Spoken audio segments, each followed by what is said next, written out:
Maxwell was among Epstein's closest associates and helped him exploit girls who were as young as 14 years old.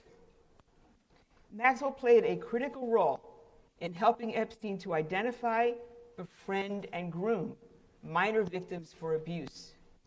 In some cases, Maxwell participated in the abuse herself. After developing a rapport with the victims, Maxwell then tried to normalize sexual abuse with a minor victim through a process known as grooming. For example, Maxwell would discuss sexual topics with the victim and undress in front of the victim, or be present for sex acts involving the minor victims and Epstein through to the end. I also want to acknowledge and thank the career prosecutors of